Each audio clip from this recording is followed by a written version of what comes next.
Hey there guys, welcome back to another episode of MDK Combat Sports. So it's not going to be a very long video today guys, and it's no instructional footage I'm afraid. This is just a spur on the whim sort of video. It sort of sprung to my mind watching another person's YouTube videos actually that I know. So she done a video about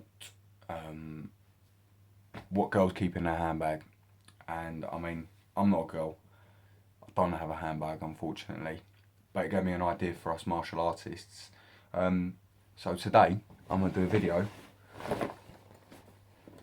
what do we keep in our kit bag. So this is my own personal kit bag I'm going to be going through. Obviously I'm not endorsing any products at all. I purely picked them because they were the right ones for me, and again, disclaimer, you know, if you go out and buy this stuff and something happens, I accept no liability whatsoever. You know, this is just my personal preference when it comes to equipment and kit, and what I like to use, and stuff like that. Alright, so first things first, obviously it doesn't normally go in the kit bag because I'm normally wearing it, but start with my dough box. So this is a standard sort of WTF, so it's an official WTF, you know, affiliated sort of recognised dough box. It's very lightweight, allows very quick movement. Obviously black belts, we have the black lapel, white belts and upwards to black, where uncoloured lapels. I also have a 14-ounce heavyweight Tang Soo Do suit, which is basically a very traditional sort of karate style wrap over suit. So I also use that as well. But obviously when that one's in the wash, I wear one of those, and when they're in the wash, I wear my heavyweight suit. Pros and cons to both types of suits, you know, not one's better than the other. Obviously the heavyweight suit, you get a lot more snap with your kicks. So when you throw that kick, you get that snap.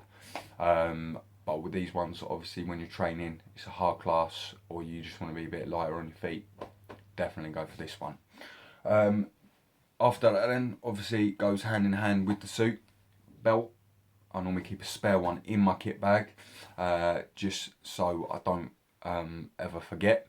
You know, there's been times where I've rushed out the door and I've forgotten a belt.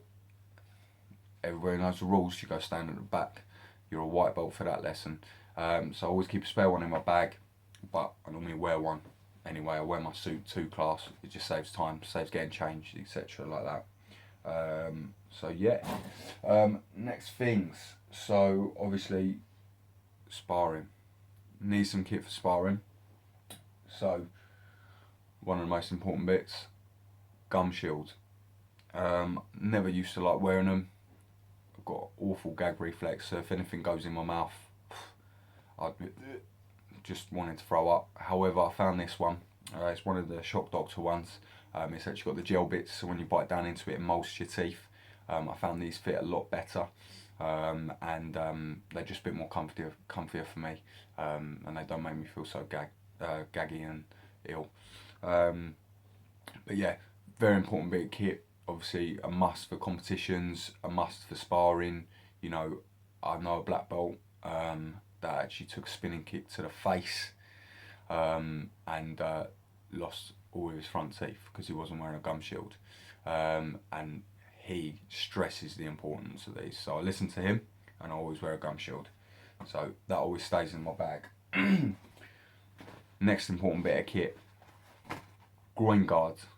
Yeah, males and females alike. If you're a female, I recommend getting one of the female ones. Okay, males, it's a must. Okay, there's loads of different types. These ones just basically slip on either underneath or just on top of your dobok. You can get, I have also got the ones where you get the compression pants and the cup slides into them. They're great. They're more sort of popular in sort of MMA and stuff like that. But I used to wear those to the competitions just because it's so much easier than slipping on, slipping off. Just leave it in all day. The referee gives it a little knock to make sure you got it in, and you know, Bob's your uncle. You're good to go. Very important though, obviously you need to reduce the amount of blows you're taking to the groin. You know, sometimes it shouldn't happen, but it does. It's always nice to know you've got that little bit. Obviously, it's not going to stop full pelt kicks. You're still going to feel something. However, it does help, obviously, just to protect the vital parts. And you know, you'd rather be able to carry on fighting than be completely taken out. So that's that. Another bit of protective equipment for sparring is obviously shin and insteps.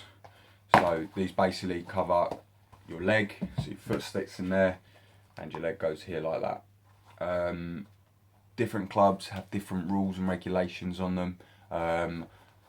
Obviously, you know, you can get different types. You can get the ones that cover the whole foot, like a boot.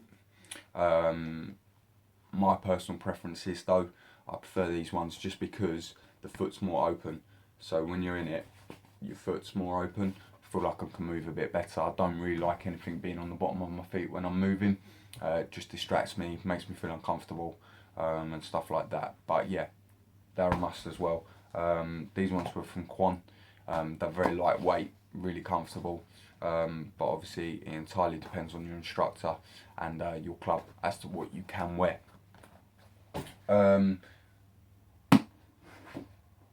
My favourite bit of kit, gloves. So there's loads of different types of gloves, you know. Again, some clubs wear the WTF gloves because they don't use their hands much. Our club, we use quite a bit of hands, so it's very sort of, you know, we've got Western boxing mixed in there with our kicks. So I like to wear nice comfy set of boxing gloves. These ones are obviously Sandeep, Thailand, obviously for Thai fighters, but I just find them so comfy. I cannot stress this enough. Get yourself a good pair of gloves, guys. You know, they protect your hands, and you know, more often than not, it's a psychological thing. When you got a good pair of gloves on, you know, you feel like your shots are getting in and stuff like that. It's hard to explain, but you probably do know what I mean. But yeah, very important. Sandy aren't the cheapest, but you do pay for really good quality. You know, it's all leather, stuff like that. But there are some fantastic gloves out there, guys. There's hundreds and thousands of them. So, you know, this is just my personal preference. I like their stuff, and I'll stick to using theirs. You're probably wondering what this is. It's a knee wrap. Very important when you start working your way up the ranks. You're locking your kicks out a lot more, and you know, developing a lot more power. So it's very important you stabilise and support your knees. You know, obviously exercising, certain exercises will help that anyway, but I do stress knee wraps. I never used to wear them. I now suffer terribly with my knees, so I always wear them. But honestly, I can't stress it. I can't stress it enough. Just wear them. It takes a while to get used to them, but once you are used to them, that's it. You will not go back. Just leave them on for the class. Take them off after. Don't get into the habit of wearing them all the time, because then your knees don't feel the benefit. But I can definitely feel the benefit of when I'm strapped up, ready to go. You know, I can feel, you know, a lot more stable on my feet. I feel a lot more confident because I'm not worried about my knees giving out or hurting my knees, etc. So again, a must. Final bit of kit. One of the martial artists' most important bits of kit. Tiger Balm.